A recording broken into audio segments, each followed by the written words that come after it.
बिस्मिल्लाहिर्रहमानिर्रहीम। अस्सलामु अलैकुम रहमतुल्लाहि व बरकातहू। मेरे प्यारे पाकिस्तानियों, जो ज़मीन सरसब्ज़ शादाब ना रहे वहाँ से जानवर और परिंदे भी हिजरत कर जाते हैं।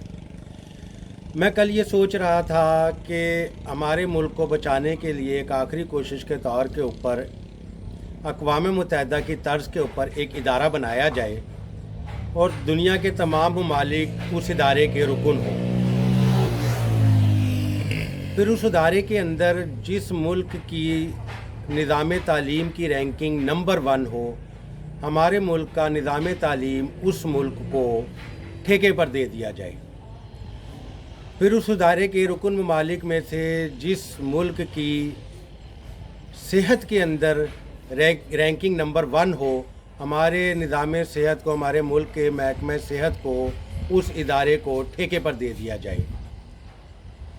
फिर जिस मुल्क में निज़ाम इंसाफ की रैंकिंग नंबर 1 हो, हमारे मुल्क का अदालती निज़ाम उस मुल्क के हवाले ठेके पे कर दिया जाए।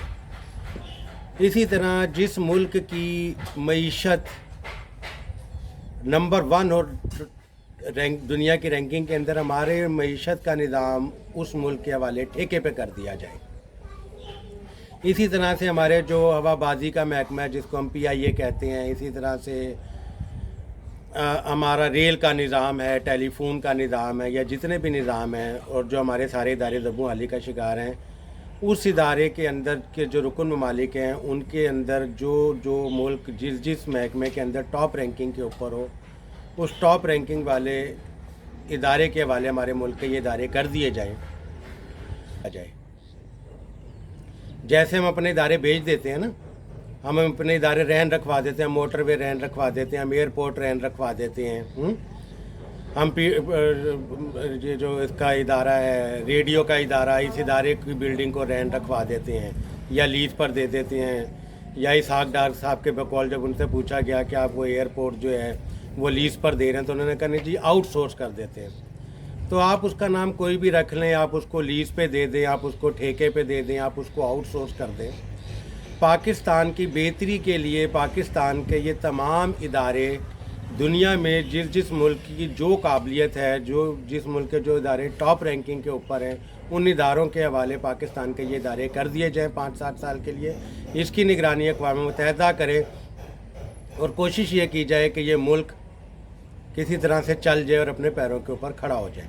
और फिर अक़वाम मुत्तहिदा उस इदारे की सरपरस्ती और निगरानी करे। अगर तो 5-7 साल के अंदर हम सही डगर के ऊपर आ जाएं और हम राह रास्त के ऊपर चल पड़ें तो ठीक है। अगर हम फिर भी राह रास्त के ऊपर नहीं चलते तो फिर हमें वापस उन्हीं के हवाले कर दिया जाए जिनसे हम आज़ादी लेकर आए हैं। क्योंकि कम से कम जब हम उनके पास थे तो हम मुसलमान तो थे, हम महफूज थे, हमारी ख़वातीन महफूज थीं, हमारे बच्चे महफूज थे, हमारी अमलाक महफूज थीं, हमारे कारोबार महफूज थे। हमें एक तहफ़्फ़ुज़ था क्योंकि वहाँ पे उनके ज़ेरे असर हम मुसलमान थे, हम यकजान थे, एक जिस्म थे। हमारी तरफ उठने वाली उंगली को हम तोड़ दिया करते थे, हमारी तरफ उठने वाली आँख को हम निकाल दिया करते थे, हमारे तरफ उठने वाले बाजू को हम तोड़ दिया करते थे। हम मुसलमान थे, एक जिस्म, एक जान थे, एक इमारत थे। इस मुल्क के अंदर आके तो हम ही अपने लोगों से महफूज नहीं रहे, हमारे बच्चे ही अपने लोगों से महफूज नहीं रहे, हमारी ख़वातीन ही अपने लोगों से नाराज़गी का शिकार हैं, हमें अपने ही लूट लेते हैं, हमें अपने ही मार देते हैं और हमें हमारे अपने ही दूसरों के रहमो करम पर छोड़ देते हैं। तो बेहतर है कि हम 75 सालों के अंदर कौम नहीं बन सके, हजूम रहे। अगर वो हजूम अभी भी कंट्रोल नहीं होता तो वापस हम उनके पास चले जाएं। कम से कम जब वो हमारे ऊपर हुक्मरान थे, उन्होंने हमें रेल का निज़ाम तो दिया, उन्होंने हमें तालीम का निज़ाम तो दिया, उन्होंने हमें सेहत का निज़ाम तो दिया,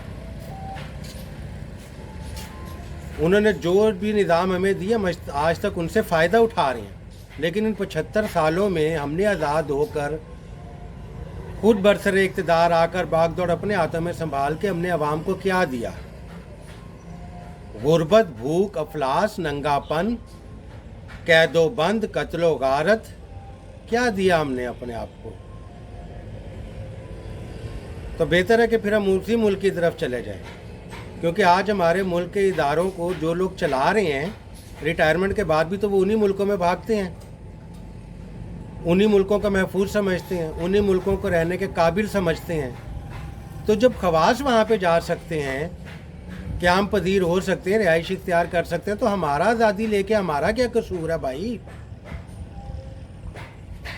कि जब तक आपके हाथ में तनख्वाह हो, जब तक आपके आगे गाड़ी हो, प्रोटोकॉल हो, आपकी जेब में पैसा हो, नॉन स्टॉप आपकी गाड़ी चले, नॉन स्टॉप आपका फ़ोन चले, नॉन स्टॉप आपके एयर टिकट हो, नॉन स्टॉप आपके होटलों के खाने हो, आपकी चीज़ हर चीज़ नॉन स्टॉप हो हमारे खर्चों के ऊपर, और हम आपके खर्चे उठाएं और उसके बाद आप इस मुल्क से जाके उस मुल्क में रिहाइश इख्तियार करें, तो हमारा क्या कसूर है भाई आज़ादी लेके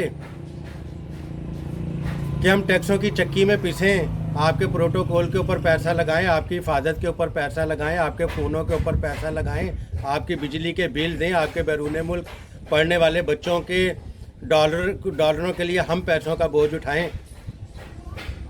तो अगर ठीक नहीं हो सकते तो वापस वहीं चले जाएं, कम से कम ज़मीन बंजर हो तो वैसे भी तो हम भाग के गर्क हो रहे हैं, समंदरों के अंदर गर्क हो रहे हैं, दरियाओं के अंदर, जंगलों के अंदर मारे जा रहे हैं डंकी लगाने में।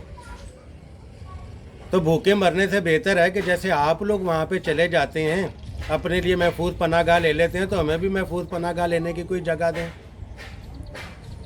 सोचें, गौर करें, क्या मैं गलत बात कह रहा हूँ?